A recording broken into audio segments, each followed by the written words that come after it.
My passion is that all women are financially literate. Everyone needs to take responsibility for his own finances because that's how you gain control. 1 in 5 Europeans is at serious danger of living in poverty. Financial stress is one of the major reasons for breakup. If you can take care of yourself, you have an independence that gives you a position to actually make the choices you want.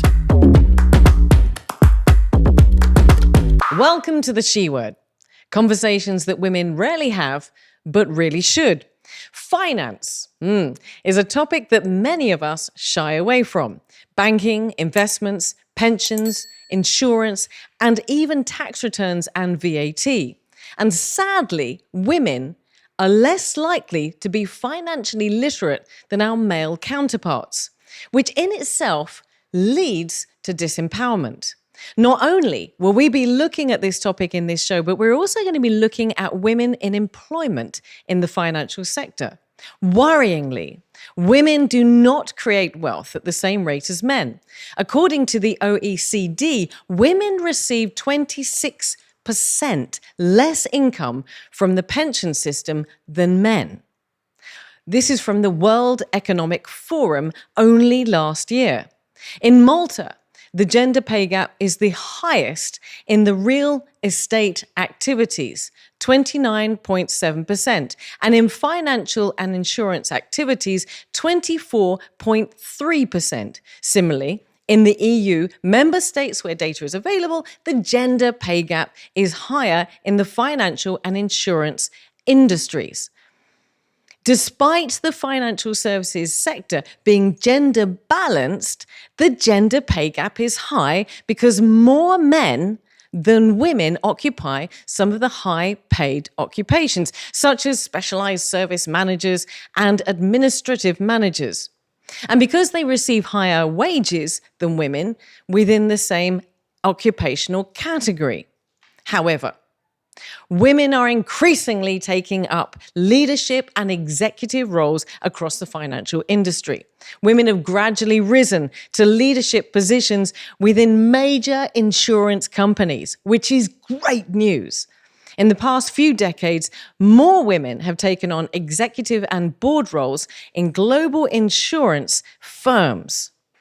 Female executives are now shaping strategic decisions in areas like underwriting, risk management, and claims, but much more can be achieved. And of course, it's incredibly important that women are in these roles to shape the industry from a woman's perspective. So we're going to be looking at the work-life balance and how women can achieve more through financial freedom. I am so excited for this show. This topic of women and financial literacy and financial empowerment has been requested so many times by you she-worders. And so we're going to sit down today and talk about this with three amazing women. First of all, Romina Farrugia, thank you so much for being here. You are the Deputy Head within Insurance and Pensions Supervision Team at the Malta Financial Services Authority. And you've been with the MFSA for more than 10 years, but you're also an expert in financial analysis and overseeing all passporting notifications. I'm going to ask you what that is in just a minute. But you're also a certified accountant and a mother of 2 young teens. Yeah. Wow. Thank you so much for being here. My pleasure. It's great to have you at the table. Andrea Sarafa, thank you also for being here, a lawyer by profession and holds the position of Deputy Head within the Insurance and Pensions Supervision Team at the MFSA, the Malta Financial Services Authority. You're a legal expert in charge of overseeing changes to legislation, regulations, and transpositions for the insurance sector in Malta. I mean, that's a massive title. Again, I might have to ask you a little bit of detail about that. Sure. But you're also a proud mother of 3. Yes. I love this because we've got 2 women at the table who are managing these really powerful positions, but also have attention to their family as well. But it's an absolute honor to have Petra Helkema, at the table as well. Petra, you are the chairperson of the European Insurance and Occupational Pensions Authority. It's so lovely to have you here. You've been leading the authority since September 2021 with a rich heritage in financial advisory positions at European level and situated, when I was researching, when I was stalking you, you've been all over Europe. That's amazing. So we're really glad that you can be with us here at the table in Malta. I'm going to stick with you for 1 second, Petra, a little bit more about yourself, because I gave you a really, really brief overview, but you've obviously got a passion for the financial industry. I do. And maybe I even have a passion for my own financial independence. I think that is where it started. I still have this little book from when I was 9 years old, where I started to register my income. And I would even note 5 cents found on the street. Wow. And I would add that to my capital. And at that moment, my family made fun of it. But I think it gave me, also a sense of being in control, of knowing what I have, and then building my independence. And so I do have something with finance for sure. Did not know I would end up then at the European level and in insurance, but career paths develop. But I think in the end, if I look at the red line or the trend in my career, it's about working with different people, a curiosity to different cultures and what binds us, and therefore languages, and an interest in the other, which I think ultimately does bring you to an EU job. Because if you want to do this job well, it's actually about listening and an interest in others, and in my case, in the financial world. Well, I love that. And I love that little story that you started with, because I think for a lot of us, and certainly for myself, the whole idea of even managing around our own finances, we sort of navigate it with some trepidation, and even going into that as a sector. And I mean, I'm saying from my personal point of view, and I know because I've had a lot of women through the show tell me this, that finances and managing your finances is really quite terrifying. And of course, it's where a lot of empowerment comes from. And I'm sure as a 9-year-old, being able to write down that you found 5 cents, it's empowering. It's empowering because you're in control of yourself. You're in control of one of the most important aspects of us as human beings, but also as women. So we're going to, I love you. And I must say, thank you for coming so beautifully and brightly dressed. Thank you, Petra, for being here. I'm just going to ask you, Romina, just for a few more details of what you do, because there were some really amazing terms popped in there. So what do you do on a really basic kind of understandable level? Okay. Basically, my role within the Insurance and Pension Supervision team at the MFSA is to authorize new insurance undertakings, to look into passporting notification. You asked What me is what that? What is that? Basically, it is when companies which set up in Malta, or insurance undertaking setting up in Malta, want to carry out business within the EU. Okay. Okay. All right. So that's a passporting notification. You're passporting out of the Okay. country. And likewise, EU companies wanting to write business in Malta, to carry out business in Malta. That's passporting in. So that's Brilliant. passporting in a nutshell. Now I can understand that. And for you, a little bit more detail. What do you do? Because you use some technical terms there for your description. So basically, my role is to transpose legislation. So Whoa. Okay. So what that means is the EU issues legislation, and when they are directives, such as the one that has been just issued a few months ago, at the beginning of January, we insert it in our law. We transpose it. That's the word that we use. We use the word transpose. So in insurance, for example, you have the act, the regulations and the rules, and you try to find the best position where to put that particular legislation in those areas. And then we consult. We have a lot of consultation with the industry as well. Sometimes we do webinars, and sometimes we also conduct podcasts. It depends on the exigencies. So that's one part of the job. Then there are some questionnaires. There's discussions with the markets, queries from the market, etc., etc. Anything to do with insurance and pensions legislation, they come to me. Can I help a bit here? Yes, Okay. please, Petra. These Did you ladies- see my face then? These ladies do a very important job, and it's very much behind the scenes. People will not know, but what people do know is they buy an insurance, and so you buy an insurance for your car. And if your car breaks down, you get money from your insurer, and they pay, and then you don't have a problem because it's if you get the money and you can afford the repair. In the same way, if you buy a product that you want to save for retirement, when you retire, you get that money. That's how it should work. Now, what if it doesn't work that way? That's the question. And this is where our roles come in as supervisors. Behind the scenes, there are actually a lot of rules for these insurers that make sure that what they promise you is true and that they can actually pay for it when they need to. So we check the promise. Is it true? Is it really a good promise? We also check if it's really a good product. And we also check that you have the money to actually pay that out when the customer needs it. Plus, if they don't, you can also come us and we act. And so these two roles are essential. I would say that you're the gatekeeper of our market, because before an insurance can start, either here or if they can start here, they can sell in Europe. She actually check if they can, because if they can't, they don't get access to our market. She's a strong woman at the gate of those products, making sure that only the good guys get to sell in Europe. And we do that on the basis of rules, which need to be in law, and we agree on that as Europe, but then they have to be translated into the national markets. There's Andrea. I just want to say thank you so much, because I immediately, Petra, I get the feeling that you understand that I am a fish so far out of my own water that because this is not an industry that we understand, but we all buy insurance. And some of us later in life are looking to get involved in pensions as well, and also investments and so on. So I'm going to tell you, again, I've been having conversations recently with female friends, and we're just like, oh my word, we better start thinking about the future. I'm not a spring chicken, and I can tell you I'm really late to the game, but it is really important. And most of us, thank you for so much for describing these roles. Most of us don't have a clue. Don't have a clue. We just assume if something happens, we're going to get a payout.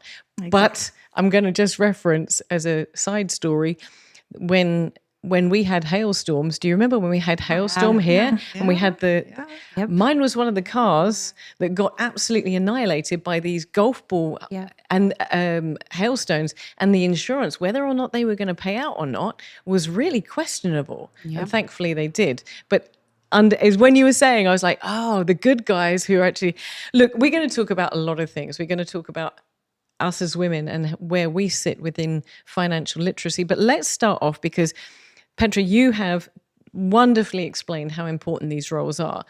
So we're going to start off with women in the workplace in the financial sectors. And female leaders have often had to fight against stereotypes, let alone women working in finance. I mean, immediately when we talk about finance, I do think of sort of, what is it, the Wolves of Wall Street and these sorts of things. You know, we think of men, don't we? It's been for years a male-dominated sector. Today, we still fight against the perception that men are better at financial analysis, which you've just blown out of the water, and know-how with colleagues and other people at meetings, underestimating our knowledge and insight. And I will just say that, Petra, when you said women are so good at financing for children, isn't that so often what our motivation is? Because we don't see our own value. We underestimate the importance of ourselves. So I want to just ask, first of all, if anyone is interested in this, we've got 3 amazing women, but does this stereotyping boil down to workplace culture, or is it more widespread than this? Where does this stereotyping come from? Let's blow that out of the water first. I think it is, there are differences per member state in culture. So it's very cultural driven. And I think there's 2 things. There's the way we organize care and career. be careful parents, which is going to be more and more important with living on an aging continent, and care for children. And what is then the expectation of society on who does what, and what does it mean for finance? That's the one end. And on the other end, it's also culture on how a family organizes its finance.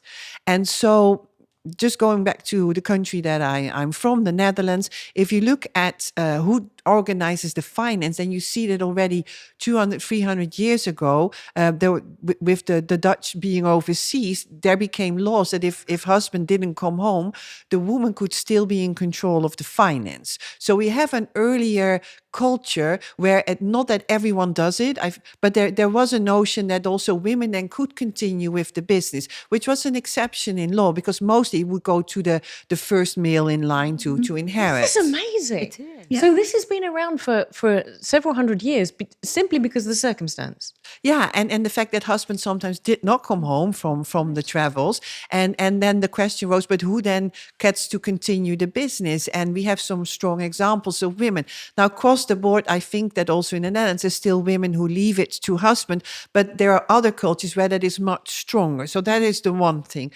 On the who does the care, I think in the Netherlands, it's an example where the expectation is that he works full-time when babies come, and she starts working 3 days. Anything beyond 3 days as a woman at any party, at any marketplace, you do have to explain yourself. The expectation is part-time. Yeah. Oh my word, I've got Romina here like going, yes. No, because the thing is, I think we need to move away from this kind of stereotyping that it is the woman who has to cut down on her career when you have kids, when you have a family. I think it needs to be more of a family decision where you together decide what is best for your family. And if it's best for the husband to be the main carer, then it's acceptable. That's acceptable too. I think it needs to be your choice rather than the choice of society, no? And I think it's also important to share the burden. So, I mean, the burden as a family. Family is not a burden, but you have to share the responsibilities. The responsibilities, you are both parents, both yourself and your husband or your partner or whoever. So it's important that any responsibilities are shared as much as possible. Now, maybe it's not always a 50-50. Sometimes it's a 60-40, sometimes it's a 40, and sometimes it's less. But I think it's very important for even the male counterparts, our husbands, our partners, to pitch in anything that's happening at home. It's not just work, but they can pitch in taking care of the kids. Yeah. Why not? They can pitch in and taking care of anything that's going on in the house, not just maintenance. And that's important, I guess. It would give us even more freedom to be able to pursue further our career. So we need to spend some time at work, yes, but then after work, sometimes you need to spend that extra hour. But you use this essential word career. And Petra mentioned something about what the culture in the Netherlands. And that was that it was recognized that the men were away at sea and that the women needed to manage the finances of the home. Now, that's a circumstantial cultural shift. And something that happened post-war is that there was a circumstantial cultural shift because pre-war, pre the Second World War, there was no such thing as a woman having a career. There was women working, but not having a career. And now the shift that came specifically from the circumstances of the Second World War mean that women are career driven and they do have careers and we are proving ourselves. But we have, what you ladies have just said, is a massive cultural shift, particularly for us here in Malta. Yeah. Yeah. Will we not agree? I mean, Yeah. Yes, in Malta, I think usually what happens is that the husband goes out to work and then the woman stays at home or else has a job but is not maybe full-time, etc., etc. But I think in order to be able to pursue a career, it's important that you have to spend the hours at work, maybe not full-time, if that's possible for you, because it makes things easier at home, obviously.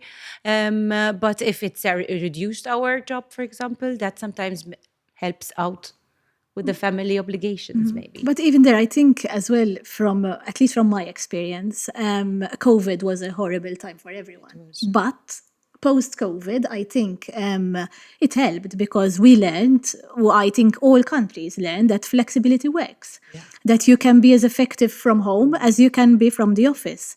We shifted to one day, I mean, we were all at the office. The next day, we had to work from home remotely, all of us, all 400, whatever employees we are. And we managed. Yes, I mean, we managed to do even more because people were actually grateful that we could actually do it. We could actually work. We were not losing our jobs to COVID.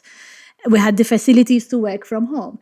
And luckily, that shift continued even post-COVID. At least where I work, we were given the opportunity to have remote working.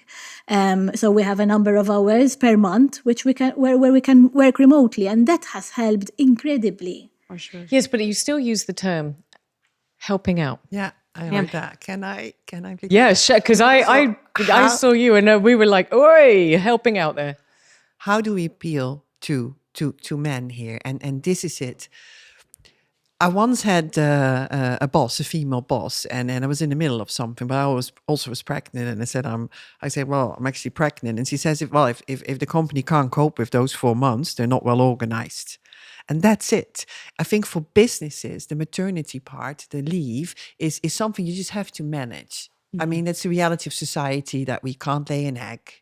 We actually need some time to produce babies. So that is one. Second, for a family, I can fully appreciate, because I was there 3 times, that it is really jungle hours. I mean, it's physically, it's changing. It's changing for mom, for dad. So there's a lot happening. And maybe in that moment, with everything that comes on your agenda and you need to do, you need time with either of the 2 partners to manage that.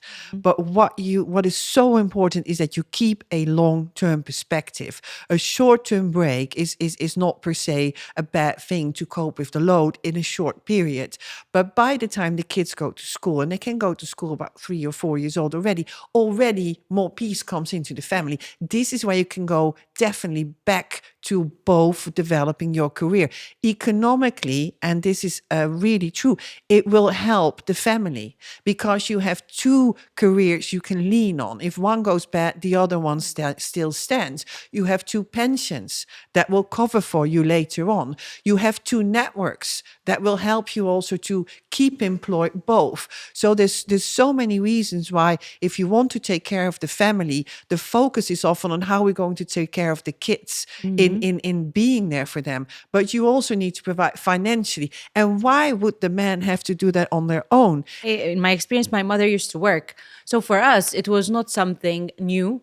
That's what was expected, not what was expected. That can be done. It's something that can be done. And that opportunity, the fact that you know that you can do it, I think is also liberating as well, because it makes you feel that you can do it. But then it has to be joined, because when you do that, also in my culture, you will get a lot of questions because I don't work 3 days a week. I work more, and my husband also works. So and that goes back to your question about the culture. Because even if you are brave enough, but if you stand for that quietly and you really support each other in that, because I think a good marriage is that you are more proud of the development your partner is making than your own. That is what works. This is perfect, because you're leading us right into that career. You mentioned careers. You talked about 2 careers and not jobs. You talked about 2 careers in the family, and you've just mentioned the career again. And I really want to dive into this, because I think one of the things that puts women off, whether they are, I don't have a family, and my cultural background, as I've mentioned before, I'm extremely privileged that I had a lot of positive influences on me. And I've never thought to myself, I can't do something, simply because of the culture that I grew up in. It had a powerful impact on me. But I want to dive into this area, because I think for a lot of women, already, if they are family makers, if that's one of the things that they want to do, they're already kind of bearing that in mind. So let's look at women in the workplace and women in careers. And I want to come straight to you, Petra, because you've worked full time, you have this role, you've had these amazing roles right across Europe. Have you ever really faced challenges, particularly because we're in the financial sector. And I want to bring it back to that. Have you faced challenges about you mentioned about these questions and probably criticisms, and I'll come to you later in a minute. But have you had questions ever doubting what you do, why you do it, the fact that there's a woman doing it, and should you be at home and all the rest of that as well? All the time. You serious? Yeah, and I just I've learned to live with it. But I did not always work full time. In fact, when I had my daughter and when my first son was born, I was at home. I had my own company because I thought that was helpful because I was taking care of the kids. So that had the priority. So I did a bit of advisory and translation, but not a lot. But then it started to not feel good. I really missed the work. I missed to grow. I missed to really be out there with colleagues. It's one thing to do it on your own. So I looked for a job and I got the job, and I started, of course, part-time. So I started to work 28 hours and I felt so guilty. I wasn't there. But I also felt guilty about work because I wasn't there. That's the problem. But I felt the energy of the job. So I slowly moved to 32 and then I went to 34 and finally I went to full time. And my husband said, "You're so much more fun when you're working." Because you're happy. I'm happy. I was happy. Now, the good part maybe is that because I had these 4 years at home, being a stay-at-home mom, I also realized that some of the things that you look at are overrated in the sense that, yes, it is really nice to bring your kids to all their hobbies, but it's also get your coat on, get in the car. Oh, it's raining. Okay, you get wet. I'll get something for you to dry up. I mean, there's a lot. So, and if you can have, and we had good carekeepers and nannies, if they can help you with that, and you actually get to do very good meetings or just learn a lot, then actually in the end of the day, you're happier. Big advice: if you have someone at home that takes care of the kids, ask them to feed them before you come home. Because if you come home and still have to cook, kids unhappy, hungry, hangry. Mom still in her job, still has to cook, busy. Alternatively, come home, fat children, happy children, and you don't have to cook. So I think it's these small things that can make it work. Do I then no longer feel guilty? I do. I mean, I'm sometimes not there for my kids. Last week, there was a birthday and couldn't be there. But then by now they're teenagers. They say, "Mom," I mean, seriously, I'm sorry you're not there, but I do think it's a bigger problem for you than for me, actually. And it's true. Actually say that. And it's true. As Good to they hear. grow, it becomes easier. I have a 13-year-old and an 11-year-old, and it's already much easier than it was when they were younger. Because ultimately, I have 2 girls, and I make it a point to teach them, like I was taught. My parents had one goal. They wanted us, me and my sister, to get a degree, to be financially independent, and to make our choices ultimately, not be dependent on anyone else. Financially, because obviously when you're in a marriage, then you're dependent. But it's the support you get. It's your choice, not because you need to be dependent on someone. And that is what I tell my daughters: study, get your own degree, make your own life, and then make your own choices.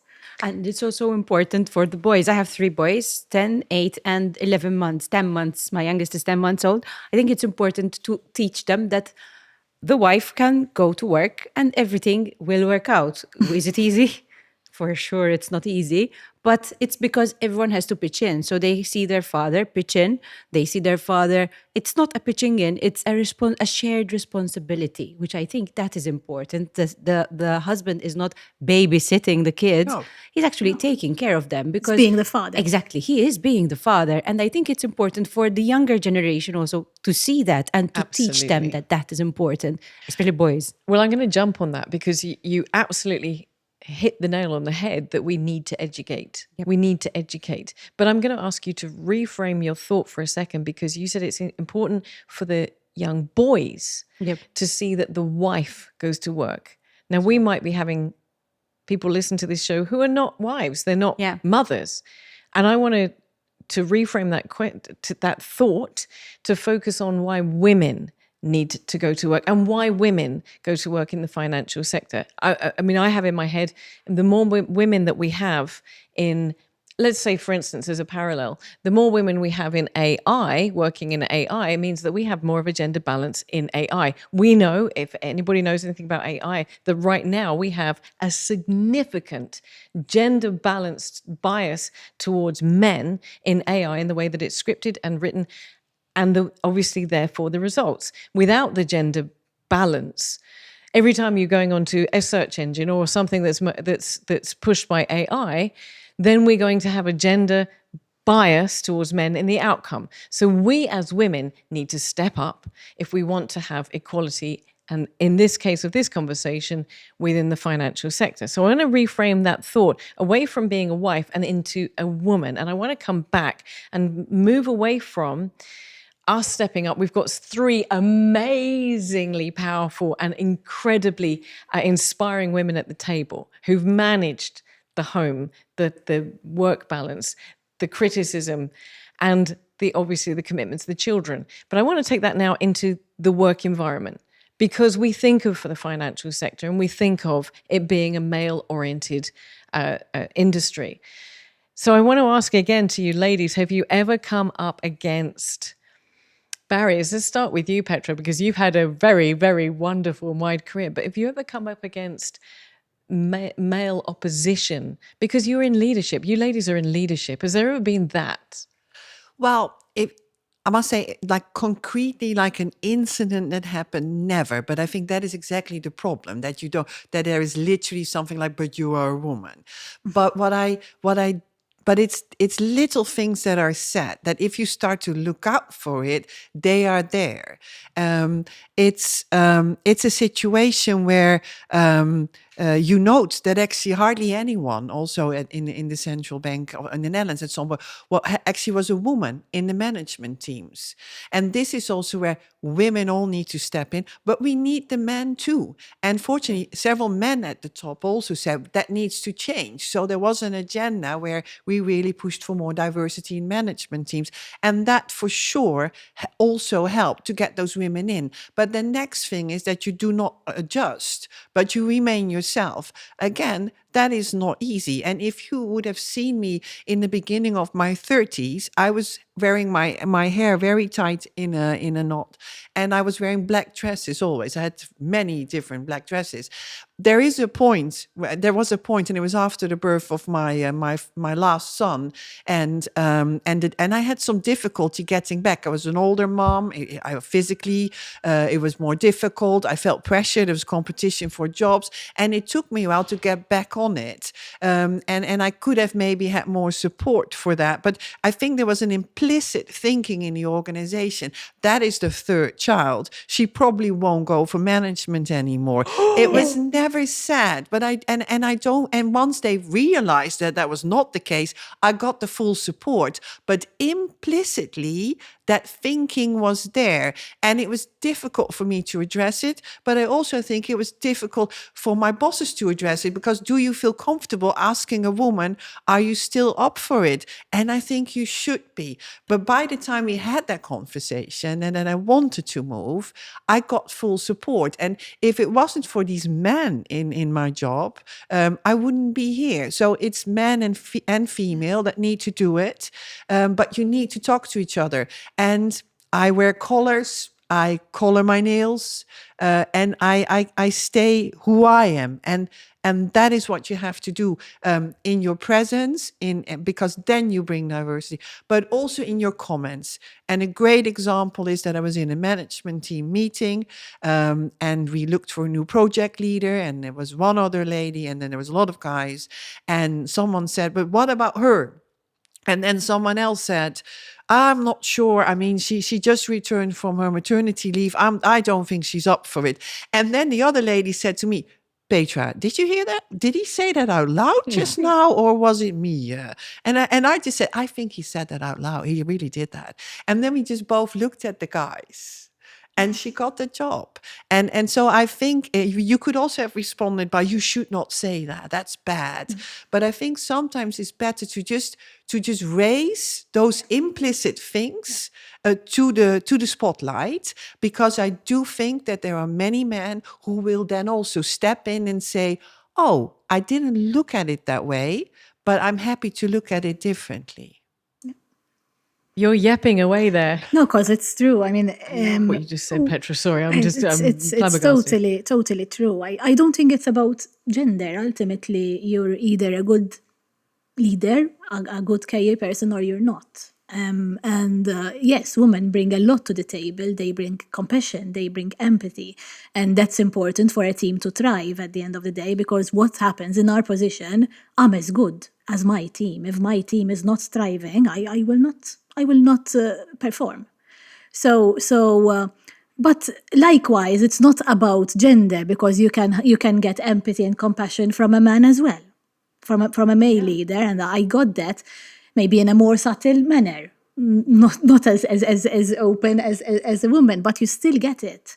And sometimes the problem is that us women can be our own enemies. Yes, for sure. We really need to support each other, because sometimes we do not.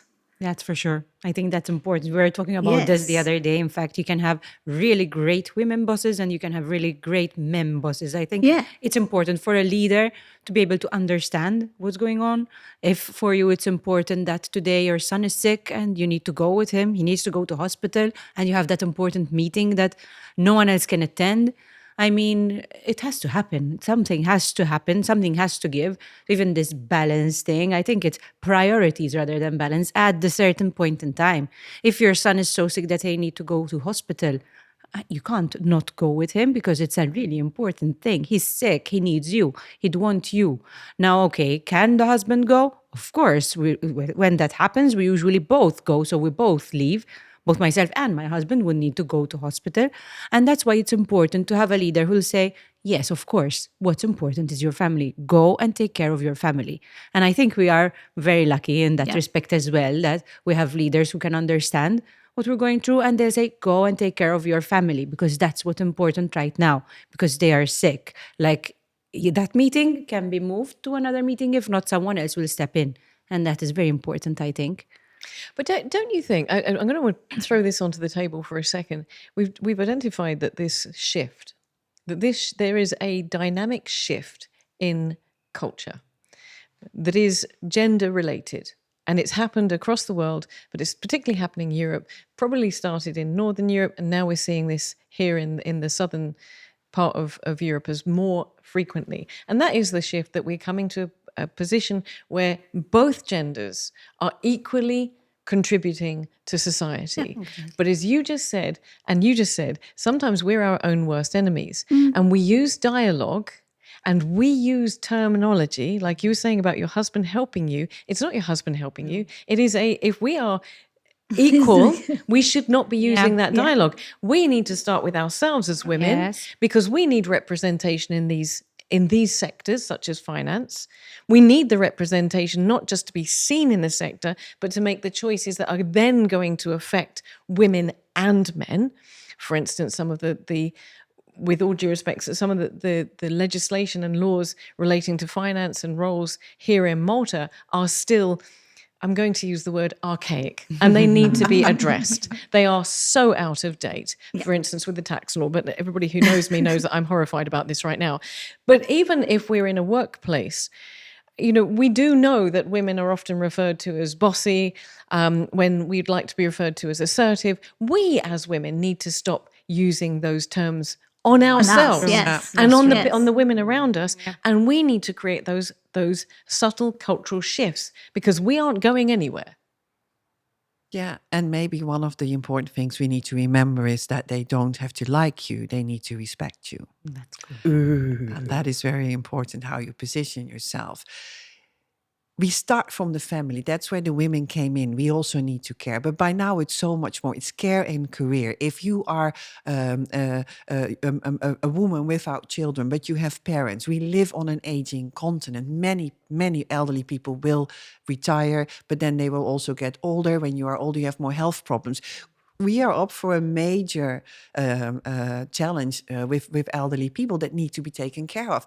But you also, I just had a colleague I work with excellently the last 2 days in Brussels, and her cat was really doing not well. I mean, if you care for the employee, and this is our most valuable asset, you care for her being able to take care of that cat. So it is about care and career. So maybe through the angle of we need to take care of our family, a certain consciousness of flexibility. And I really believe in flexible workplace and work hours. Is came into the workplace also to make it happen, that you combine tasks, but it goes way beyond the care of children. Why is it important? We need women in many ways. If you take it up, and I'm going to go to the macroeconomic level, if you look at the problems we are facing in the EU, we have this healthcare problem coming up. With more elderly, you will have more people who need care. Solution, women will take care of it. They'll take care of the parents. Great. We have a problem with the pension gap because... Sorry, my face has just gone, what? no, I'm just, let me go, because it's getting more better. Let's say, because we have a problem with the pensions in the long term, not today, but with less people working, state pensions will be more challenged. So we will need to save, and please start at a young age. That's when you start saving for your pensions. We need to do that together. But we also need then to make sure that we have that savings where we need women as well. But we maybe also, as some countries say, we need more children. Oh, we need to produce those. Finally, we actually have a productivity gap. If you look at the macro level, we have a productivity gap. We need to work more hours. What if women starts to work more? So I hear women solving a lot of the problems. I do push back on that. I said, I'm really happy that you count so much on us, but we can't do everything. But if you give us flexible hours, flexible workplaces, and help us build also the workplace in a way that we can afford, we maybe can contribute. But at the macro level, women are an essential part of the labor force in the EU that will need to carry EU through the phase that we are going through at the moment. It's essential. On the workplace, we need them too, because it's not just that there's hands. We are 50-50 almost at the starting levels, but we're not at the top. And the tone at the top on how we facilitate diversity, an open eye, which starts again from women, but then goes to all kinds of diversity in age, in profession, in cultural background, that opens the door for all that diversity that we need in an economy that is in transformation. Again, I'm looking at you ladies, and I'm still jaw dropped there for a second, because suddenly I'm realizing how much of a role we have. But you ladies were nodding away. I mean, particularly Romina, you're like, you're like yesing again to everything. The truth is that, at least even in our workplace, if we're given flexibility, it's not just females, it's males and females. So it's not a given that the female has to work more from home as opposed to a male. So you try to balance things even when implementing such initiatives. Of course.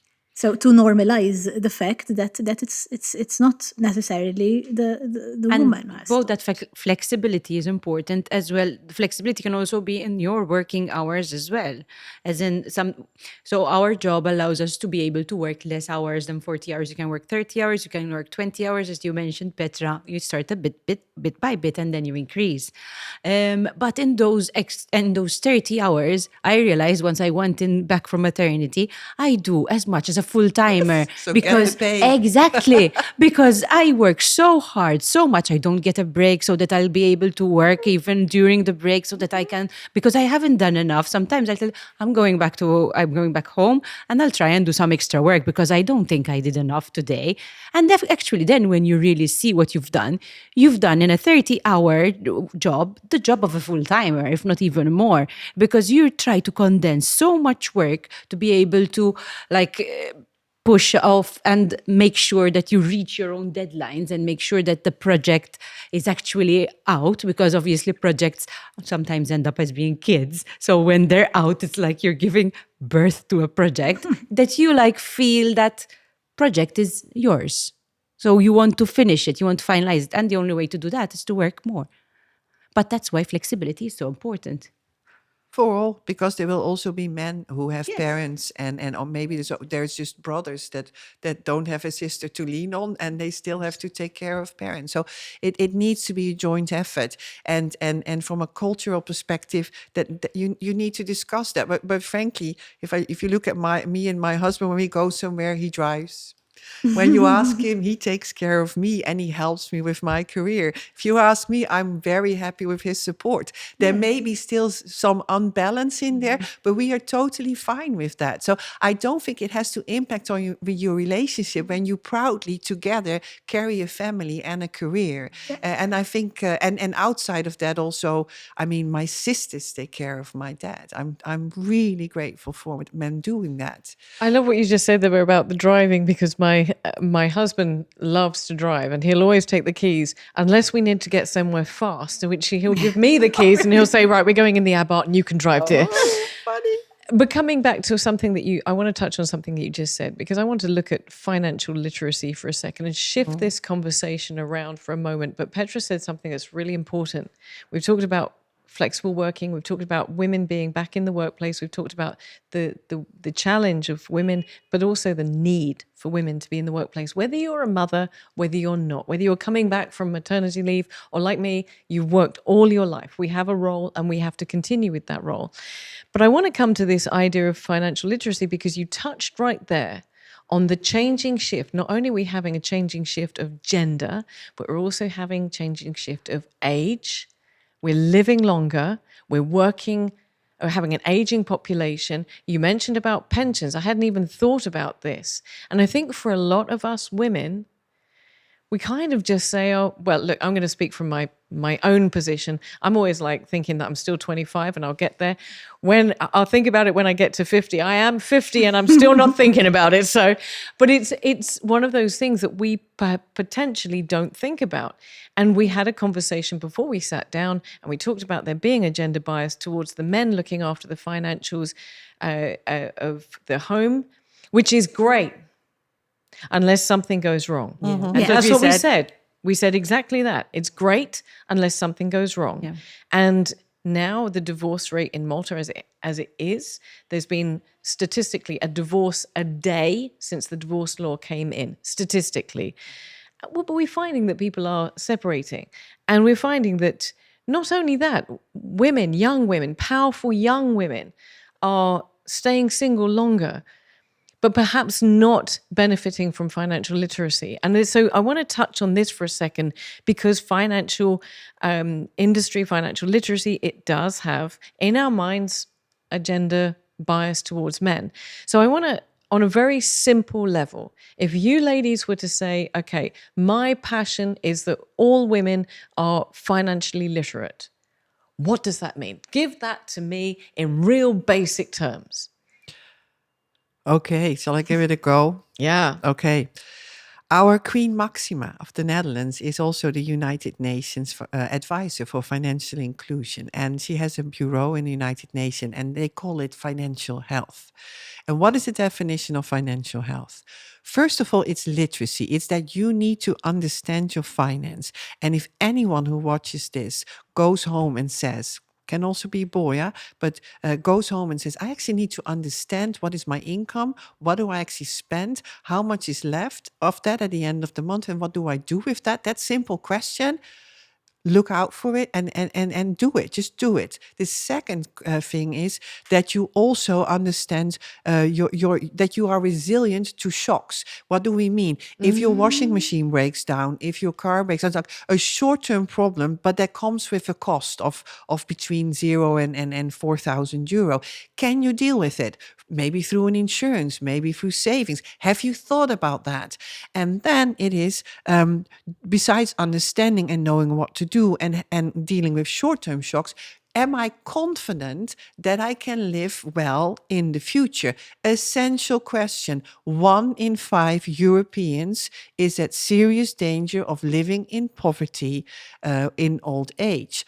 35% more risk for women to that. And in general, women will earn 30% less pension at the moment. It's not good. So financial health is about that you understand it. And that is not just learning finance, but it's actually looking into it. And then also looking a bit forward. Can I deal with some events? So financial health is important for any individual that wants to be economically independent. And it's essential, even if you are not married and you can't get divorced, you need to know about your finance. You need to deal with shocks. You need to be confident about your future. If you are not, because you don't know, then you need to find out. And there are many ways to do so, including on your website of the MFSA. There is information on how to understand it. There are financial advisors that can help you as well. So there's a lot out there in material. Sorry, I want to come back to that because I'm always very keen to pick up on important things. You're talking about, I'm understanding about the importance of financial health. And I'm thinking, oh my word, where do I go? You just said there are people out there to help you. Yeah, so there are, I think it starts from, are you comfortable with, just doing math and adding up numbers? And do you have, but if you don't, most banks these days do provide apps where you can see how much you spend and how much is your income. And that already gives a picture. So, or you do it at home. And I've done that for a long time. I just note at the end of the month, I have my receipts, I note how much did I spend on groceries, how much did I spend on rent, how much did I spend on my kids. And if you do that only for 6 months, if you can make yourself do it for 6 months, you will see a pattern. And then you know, okay, this is my spending pattern, this is my income. How much is left of that? Second step, about, and depends on where you are. In the Netherlands, we say about between 0 and 2,000 would be good to have in case your washing machine breaks down or has something important in house breaks down, you need to fix it. That you have that on a savings account. For the longer term, are you saving for your retirement? If you still can save something. And you can think that maybe €5 is not a lot. But if you are younger and you are able to put €5 into a good product, this is where supervisors come in also to check. But then in 40 years' times, that will give you some additional money to the state pension. But it starts with your willingness to think. And if you go to a website of, for example, the MFSA, you will find financial inclusion, or how do you call that at your website? And financial literacy? Financial literacy. But or you go to our website, iopa.europa.eu. And if you go there, we actually list per member state the websites where you can go to find information to start having an idea of where you are with your finance. And you need to do that because it will make you feel more in control and therefore more happy once you've done it. We're going to put all of those links underneath. So if you're watching this on YouTube or you're listening to this on Spotify, go to the description underneath this show and you'll find all of those links right under here. Thank you. I'm going to come to Romina in a second because she looks really excited. But I want to say, Petra, something you just said there that really challenged me personally. I'm not a spring chicken anymore. And I can promise you, I have navigated through my finances in the way that a ship might navigate stormy seas, with a few icebergs thrown in as well. And the icebergs being those unexpected financial burdens that we describe. But you said, do it for 6 months. Just do it for 6 months. And I feel like I'm going to take up this challenge. I might make it, I'm going to lower it to just 3 months. And then I'll drop you a line if I make it to 6 months. But that idea of just starting with something, just starting with the €5, just starting with writing down your expenditure and your income, and you guys having resources that we can use to be able to assist us, for us who didn't learn about these things at school. Again, one of the frequently asked questions for the She Word is, why is my child learning trigonometry and long division at school, which, if that's your career path, that's incredibly interesting. I can promise you, I've never used trigonometry, and I wish I'd learnt accountancy and I'd been encouraged to do that at school level as well. But you were, again, Romina, I keep seeing you around the corner. Wow, you're going, yes, yes, yes. No, because it's true. I mean, we learn so not useless subjects, to put it that way. but What subjects were you studying? I am an accountant, so I've studied accounts, economics, financial management, so that is my area. But yes, especially in the early years, you tend to study a lot of. But then it helps you also it wires your brain to think ultimately, because that is why we use trigonometry and stuff that you mentioned. But yes, it would be ideal if we could teach more of this literacy. financial literacy in school, starting from a very young age, so that it's ingrained in our That's it. in That our it's children. a It's part something of our that's part thinking. of you. Yeah. Yes. You need to actually manage your own finances when you And grow I think up. it's also important for the children to know the value of money, because even at a young age, they're Yes. always asking for stuff that if they have something at school that teaches them, like, listen, let's do this exercise that you mentioned for a few days, wherein we'll learn the value of the money. So someone gives you an amount of money every month, and then you see what you'd like to do with it. So I have one son who's always spending money, who loves just, if he has a 10 euro, he'll do whatever he wants. Just go and finds online and looks for stuff and finds something to buy. The second one then, no, he saves the money. He doesn't always spend it. If I give him money for a bake sale, for example, he doesn't spend it all. He leaves a bit on the side for next time. So he's already, even the idea, if someone teaches you, listen, you need to think a little bit about it, it will be more ingrained, even in you, in yourself. And it will make your life easier, because that would be the exercise that you're doing for life. It's a They're basic teaching you life for skill at the end of the day. Do kids still get pocket money associated with tasks? I think it depends, because that's a very slippery slope. My mum used to get me to do all of the ironing. Sorry, mum, but she used to get me all to do all the ironing for about 5 pence. Borderline slave labor, but it did teach me the value of task-related reward, which was financial. I would go straight down to the shop and spend the 5 pence on sweets, obviously.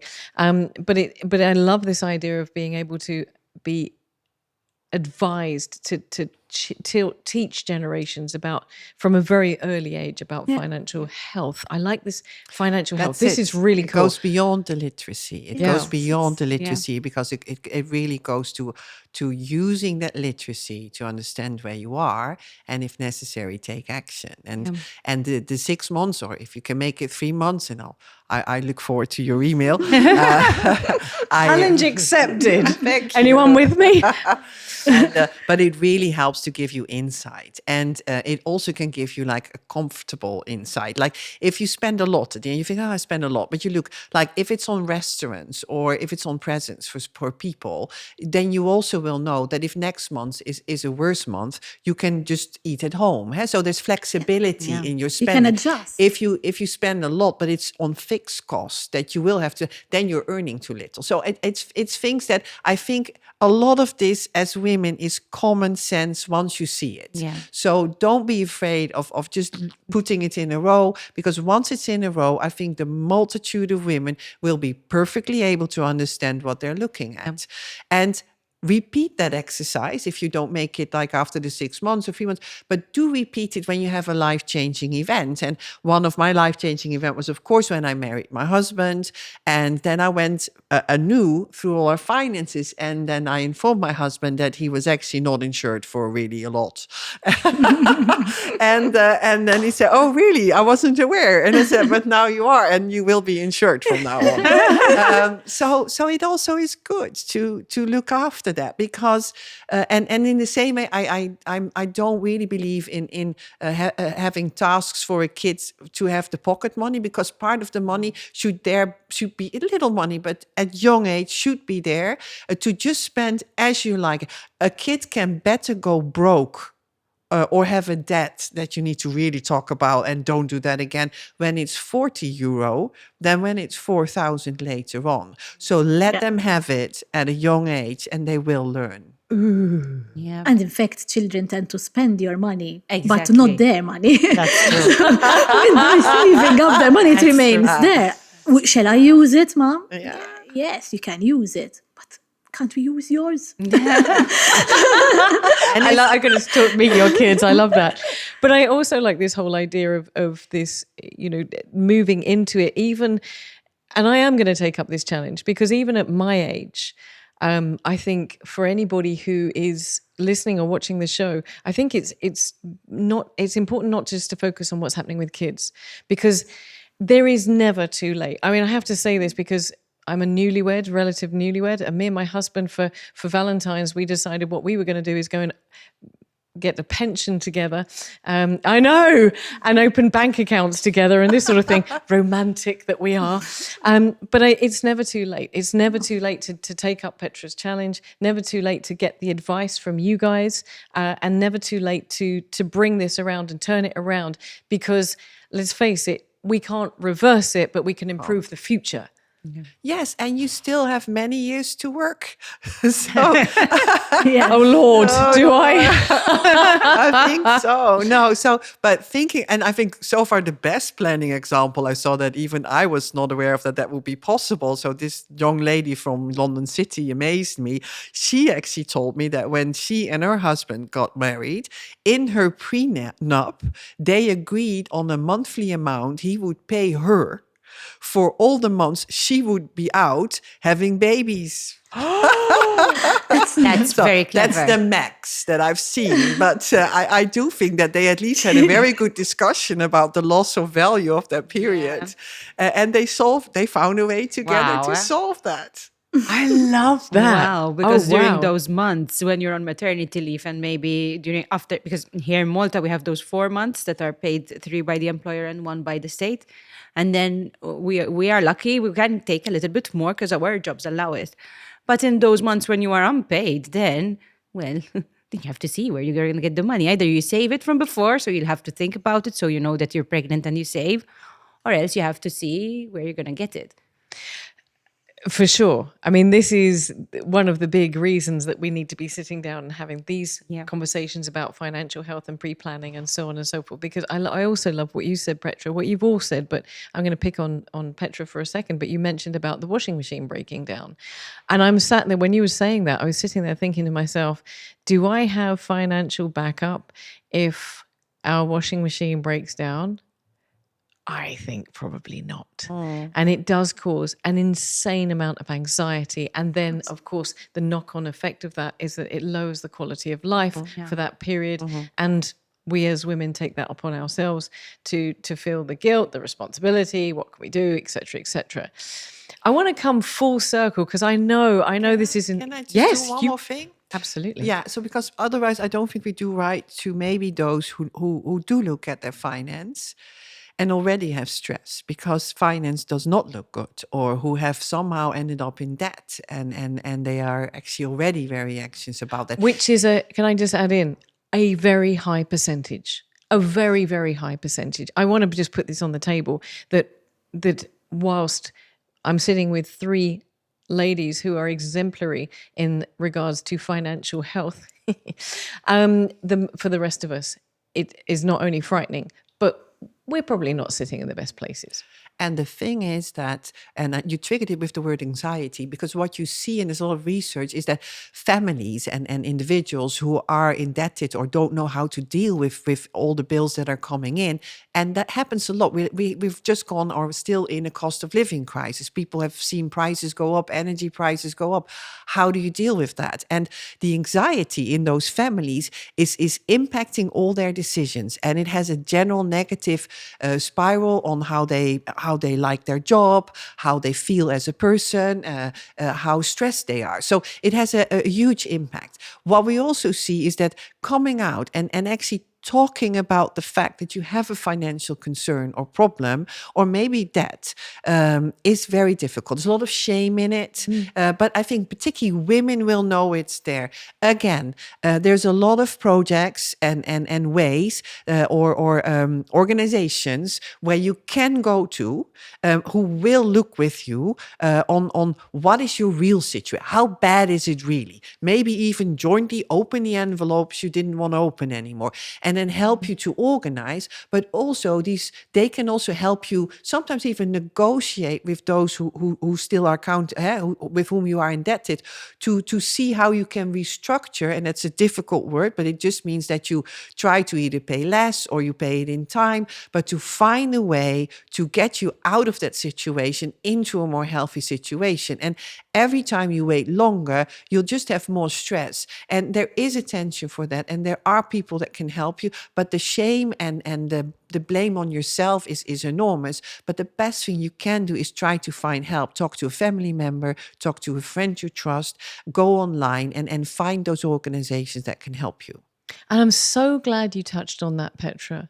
I really, really am. One of the most empowering revelations, one of the most empowering podcasts that I recently listened to was, have you ever heard of Mel Robbins? Mel Robbins is the #1 podcaster in the world. She's just released a book called Let Them, and it's gone to the best-selling top in most English-speaking countries. And she talks about on an interview on one of the podcasts that she was in when she was being asked about her journey, she found herself at one point in $800,000 of debt. $800,000 of debt.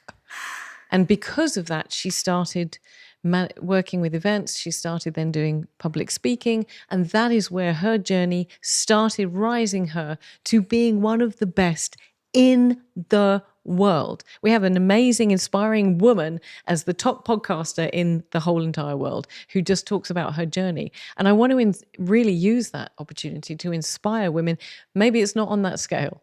It's not likely to be on that scale, but maybe, that's the extreme situation.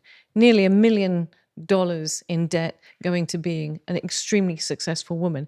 And she talks about the 18 years that it's taken her to go from this place to this place, but she did it. And I think it's worth inspiring everybody who's listening and watching this podcast that it's possible, as you've just said, with the right guidance, with the right methodology, with the right practice, just stepping up and dealing with that shame, because it's not a shameful place. We are so often in these positions, and the only reason that we hide it in shame is because we don't talk about it. That's true. Because nobody wants to say, you know what, I'm overdrawn. Yeah.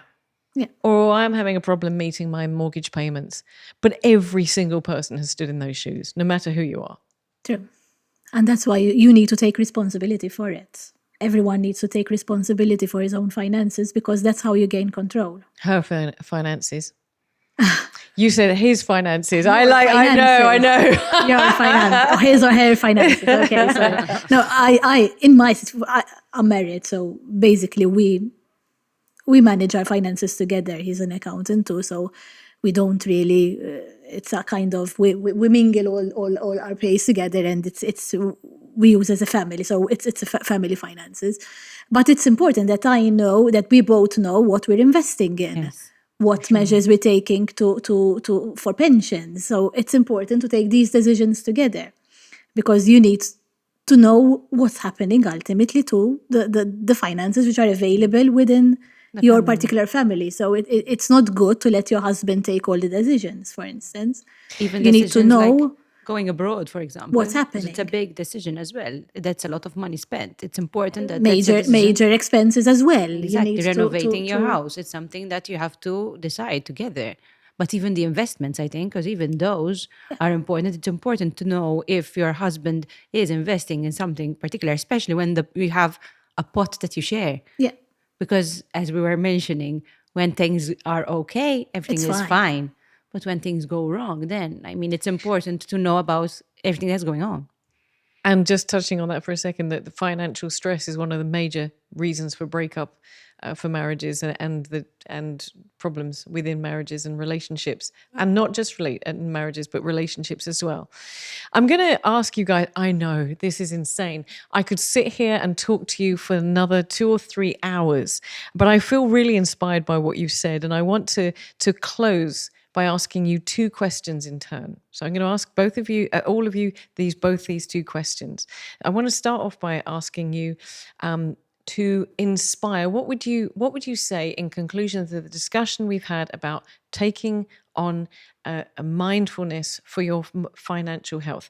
What would you say to any woman, a young woman who wants to one day have her own home, and she's not looking at relationships, she's not in a relationship, a young mum who's thinking about, how am I going to manage the finances of her house, her home, or somebody who's maybe moved on in their life journey and they're looking at themselves.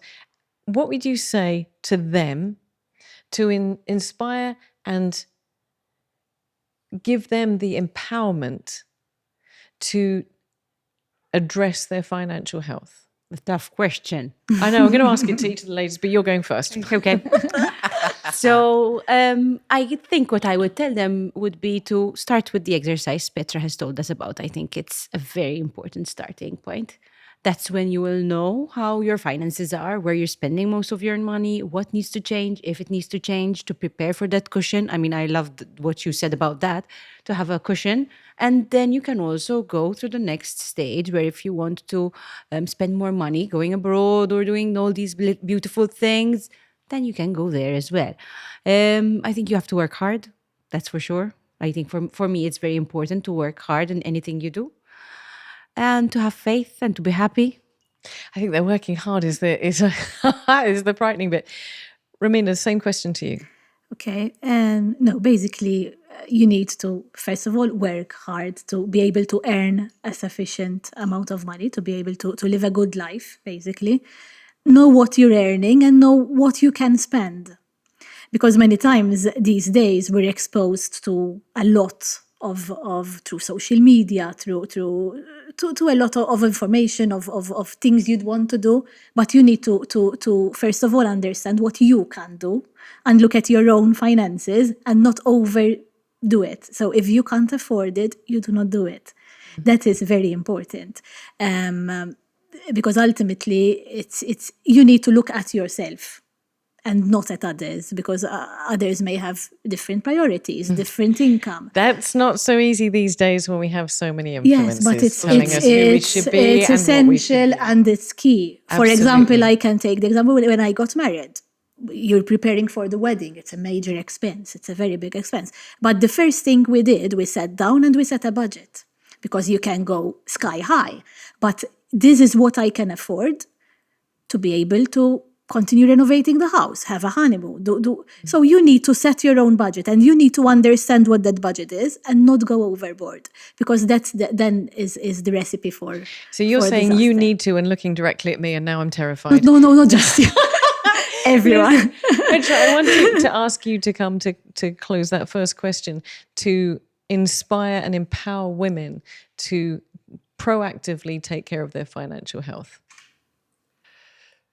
I think in a time where we can be feeling guilty about anything because we are women and we should be perfect, shouldn't we? Drop the perfect, accept the guilt, and realize that if you are in control of your finance, if you can take care of yourself, you have an independence that gives you a position to actually make the choices you want in a world that wants to make you to choose everything or nothing. So being financially independent by knowing where you are financially will give you a stand in the world that allows you to make your own choices, even if influences, family, culture, whatever tells you what to do. And that gives you the possibility to become who you want to be. I like that too. All right. This is my closing question, ladies. I just could sit here for hours. And I'm going to come back to you again and ask you, for anybody who's thinking about going into an industry that is traditionally seen as a male gender bias, who may experience challenges with regards to their family commitments and so on, how would you inspire women to go into the industry that you're in? What is good about the industry and why would anyone go into that industry? Well, in insurance, you never stop learning, both in insurance and pensions, which is why I've been working at MFSA for over 10 years. And it's why it's always exciting and exhilarating, but sometimes also exhausting at the same time. But I guess any job is. So that's the first thing why I think you would want to go for a career. Also because it makes you happy. That's one important point you mentioned. If you are, for example, working from home all the time, working at home and working in the home, because that is also a job, and you're not feeling yourself, you're not feeling happy about it, but you want to start a career, start that career because you are able, you are capable, and you can do it. It's not just because you are a woman, you can't. You can. You just go there and crush the boundaries because you're capable, you're able. I love that, crushing the boundaries. I love that. That's a great little nugget we'll take away for yourself. Well, it's continuing on what Andrea has said, basically, that there is no gender. You're a woman and you can do anything you want to do, whether it's finance, whether it's engineering, whether it's medical, whatever you want to do, you can do it as long as you work hard for it, same as a male at the end of the day. Of course. So go. You have your dream, you work for it, and you achieve it. If we've done it, anyone can do it. Petra, I want to come to you. You are not just a woman in finance and the financial sector. You are a leader. You're a woman in leading others across Europe. And I want to ask you the same question. Inspire me, inspire anyone who's listening to this or watching this and empower them to really go for what you've been able to achieve. Yeah, so I would say start with a job, but build a career, because that is in the end where you can learn, where you can discover, where you can thrive and contribute. And contributing, you can do very much in the financial world, and particularly in our insurance world. Insurance is about managing risks for society. It's about looking out of the window when you work and seeing people on the street who are not worried, will my pension pay out? Will my insurance cover? Because we are doing that for these people. We help to make sure they have those products, they understand them, and they can thrive in their life because some of the risks are covered. I really feel that if there was one job that was purposeful, it is working in finance, and it is working definitely if more women are on board, because we need to address 50% of the female society as well. We're very much needed. We need to care for society. We can do that. So with us on board, I think we can do even a better job. But moreover, start a job and build your career. It's a long-term journey that will really give you a lot of good energy and pride. And that is the last word. Thank you very, very much indeed, ladies.